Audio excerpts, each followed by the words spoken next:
जय श्री गणेश। नमस्कार। मैं आचार्य संजय द्विवेदी। मेरे समस्त प्रबुद्ध दर्शकों का मेरे चैनल पे हार्दिक स्वागत है। प्रिय दर्शकों, आज मैं राहु के राशि परिवर्तन प्रभाव को लेकर आपके सम्मुख उपस्थित हूं। कलयुग के राजा राहु 1.5 वर्षों के पश्चात अपनी राशि का परिवर्तन करने जा रहे हैं तथा अपने मित्र शनिदेव की मूल त्रिकोण राशि कुंभ राशि में प्रवेश करने जा रहे हैं। अब 1.5 वर्ष के लिए इनका यहाँ पर गोचर आरंभ होने वाला है, जो निश्चित रूप से समस्त राशि के जातकों को प्रभावित भी करेगा, कुछ आकस्मिक प्रभाव देने वाला है।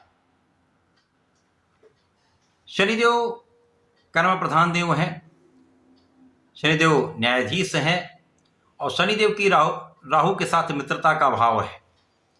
राहु जब जिस राशि में जाते हैं, चूंकि ये छाया ग्रह हैं, तो उस राशि के स्वामी के गुणों को ये अडॉप्ट कर लेते हैं, समाहित कर लेते हैं तथा जिन जिन भावों पर इनकी दृष्टि का प्रभाव होता है या जिन ग्रहों के साथ इनका संबंध बनता है, उनके गुणों को ये समाहित करते हुए संपूर्ण फल की प्राप्ति कराते हैं।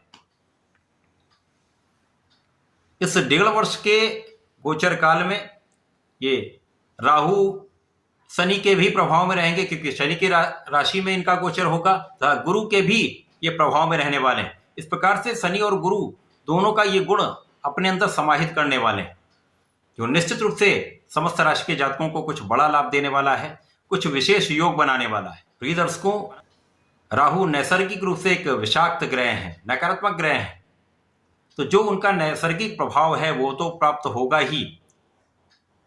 इसी प्रकार से राहु आकस्मिकता के कारक है, राहु धूम्र है, राहु संशय है, राहु भ्रम है, राहु युक्ति है, राहु चतुरता है, राहु राजनीति है, राहु कूटनीति है, राहु साहस है, राहु प्रभाव है, राहु अपने बुद्धि बल के कारण काम को निकालने की शक्ति है। तो राहु जब अच्छी अवस्था में होते तो रंग से राजा बना देते हैं, परंतु नकारात्मक स्थिति में होने पर ये महाकष्ट देते हैं।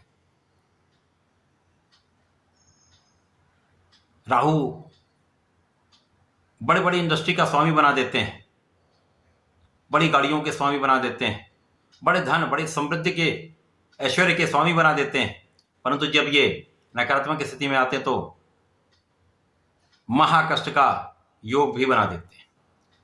आज मैं तुला राशि के लिए, जो शुक्राचार्य की राशि है, शुक्राचार्य का राहु के साथ मित्रवत भाव है, क्योंकि ये शुक्राचार्य जो है राहु के गुरु हैं। इसी प्रकार से शनिदेव और शुक्राचार्य का भी अति मित्र का भाव है, जिसके कारण ये एक सकारात्मक परिणाम देने वाला परिवर्तन प्राप्त हो रहा है। तुला राशि के लिए राहु का ये गोचर पंचम भाव में होगा। अब पंचम भाव जो ज्ञान का भाव है, शिक्षा का भाव है, प्रज्ञा का भाव है, संतान तथा प्रेम का भाव है। तो यहां पर राहु कुछ बड़े लाभ देने वाले हैं, कुछ आकस्मिक लाभ देंगे, परंतु कुछ नकारात्मक प्रभाव भी यहां पर देंगे। अब क्योंकि यहां पर ये गुरुदेव के साथ नवम पंचम के योग में होंगे, तो इस पंचम भाव के जो कारक ग्रह हैं वो गुरुदेव बृहस्पति हैं। गुरुदेव का जब इस भाव पर दृष्टि का प्रभाव रहता है तो बहुत कुछ नियंत्रित होता है। तो राहु यहां पर कुछ नकारात्मक प्रभाव देंगे, परंतु गुरुदेव के प्रभाव के कारण गुरुदेव का गुण भी आ जाएगा, जिससे आपकी शिक्षा का भाव कहीं ना कहीं यहाँ पर अच्छा रहने वाला है। जितने कुछ भ्रम रहेगा, कुछ कॉन्फिडेंस की कमी हो सकती है, परंतु यहाँ पर आपकी शिक्षा में सफलता मिलेगी। प्रतियोगिता परीक्षा में भी आपको सफलता मिलेगी। हो सकता है परिणाम उतना अच्छा ना आए जितना आप एक्सपेक्ट कर रहे हैं, परंतु बहुत कुछ कमी भी नहीं है, बहुत नकारात्मक भी नहीं है। एक सकारात्मक परिणाम आपको यहाँ पर प्राप्त होगा यदि यहाँ पर आप संपूर्ण प्रयास करते हैं, मन को भटकने से बचाते हैं, बिना कारण के कार्यों में अपना मन ना लगाकर पढ़ाई में मन लगाते हैं, तो समस्या का समाधान भी होगा। इस समय में संतान पक्ष कुछ निर्बल हो सकती है, कुछ स्वास्थ्य समस्याएं हो सकती हैं, परंतु गुरुदेव का प्रभाव राहु के इस निर्बल प्रभाव को कम करने वाला है तथा आपके संतान के पक्ष को बलवान करने वाला। तो राहु कहीं ना कहीं यहाँ पर संतान की सुरक्षा भी करेंगे। यहाँ पर प्रेम संबंधों के कारण समस्या आ सकती है, अतः जो जातक टीनेजर्स हैं अथवा ऐसी एज में है जब ये समस्याएं होती हैं, तो ऐसे भ्रामक स्थितियों से आपको बचने का प्रयत्न करना चाहिए, क्योंकि इन समस्याओं से आपके भ्रम में वृद्धि होगी, समस्या में वृद्धि होगी, शारीरिक, मानसिक, आर्थिक समस्त समस्याओं से आप यहाँ पर परेशान हो सकते हैं। तो प्रेम संबंधों से दूर रहना ही श्रेयस्कर आपके लिए होने वाला है। राहु इस समय में आपके भाग्य को अचानक बढ़ा देंगे। अचानक भाग्य वृद्धि से आपके अवरुद्ध कार्य भी बनने लगेंगे। जिन कार्यों में समय लग रहा था या कोई समस्या आ रही थी, उस समस्या का निराकरण हो सकता है, आपके काम बनने लग जाएंगे। इस समय में आप धर्म के मार्ग से कुछ विरत हो सकते हैं। ऐसा हो सकता है कि आपके पूजा पाठ में आपका मन कम लगे, तो यहाँ आपको ध्यान देना होगा, धर्म के मार्ग पर चलना होगा, आध्यात्मिक रहना होगा, अपने इष्ट का ध्यान करते रहना है। इस समय पिता के मान सम्मान में वृद्धि होने का योग है। इस समय में राहु का प्रभाव आपके लाभ में अचानक वृद्धि करने वाला है। आकस्मिक लाभ का योग बन रहा है। ऐसी योजना जिसके बारे में आप सोच रहे थे, जिसके लिए आप प्लान कर रहे थे, वो फलीभूत हो सकती है। धन के कई मार्ग बन सकते हैं, लाभ के कई सोर्स बन सकते हैं। राहु का प्रभाव यहां पर आपके लग्न पर पड़ रहा है, जिसके कारण मन में कुछ डिविएशन हो सकता है। किसी निर्णय को लेने में आप हिचकिचा सकते हैं, किसी भी निर्णय में लेने में आपको समय लग सकता है।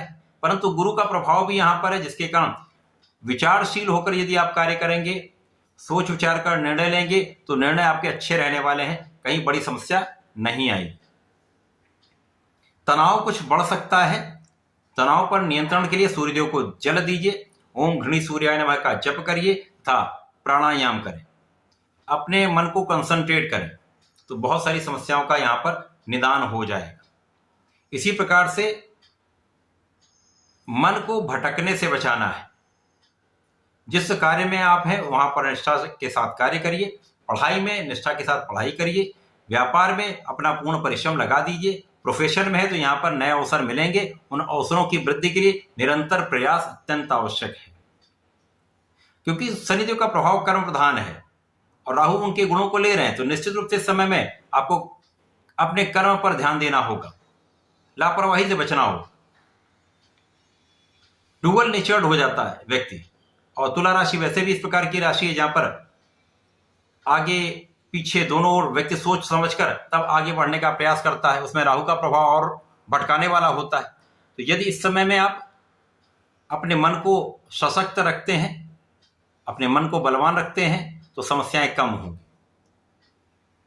राहु का प्रभाव यहां पर अचानक आपके बुद्धि बल से रास्ता निकालने वाला होगा, आपको कूटनीतिक बनाने वाला होगा। यदि आप चाहेंगे, आप प्रयास करेंगे, अपने बुद्धि बल का उपयोग करेंगे, तो बड़ी सी बड़ी समस्या का भी आप आसानी से हल निकाल लेंगे। कठिन समस्याओं से भी आसानी से आप निकल जाएंगे। ऐसी स्थिति बनती है, क्योंकि राहु आपको बहुत बड़ा ज्ञान देते हैं, कूटनीति देते हैं, राजनीति देते हैं। तो आप अपने काम को कैसे निकालना, ये आपको ज्ञान हो जाएगा, उसका रास्ता मिल जाएगा। तो ये समय आपके लिए अच्छा है। कुछ कहीं समस्याएं हैं तो कहीं पर लाभ है। राहु का ये प्रभाव आपके लिए कुछ मन भटकाव का है। तो यहाँ पर निरंतर आपको भगवान सूर्यदेव के मंत्र का जप करना चाहिए। ओम घृणी सूर्याय नमः का जप करना चाहिए। जल आप नित्य दीजिए। इसी प्रकार से इस समय में आपको गणपति जी की आराधना करनी चाहिए। ओम गंगणपतये नमः का एक माला का जप नित्य करिए। भगवान भोलेनाथ पर जलार्चन करिए। नित्य भगवान भोलेनाथ पर जलार्चन करते समय पंचाक्षर मंत्र का जप करिए, नमः शिवाय का जप करिए तथा दधि का अभिषेक यदि आप करते रहते हैं, यदि नित्य न कर पाए, केवल शुक्रवार भी कर लेते, तो बहुत सारी समस्याओं का अंत होगा। लाभ तो निश्चित रूप से बढ़ेगा तथा मन के भटकाव से तथा शारीरिक समस्याओं से आप बचते हुए लाभ की प्राप्ति करने वाले। तो ऐसा करके इसका लाभ लें। धन्यवाद, नमस्कार।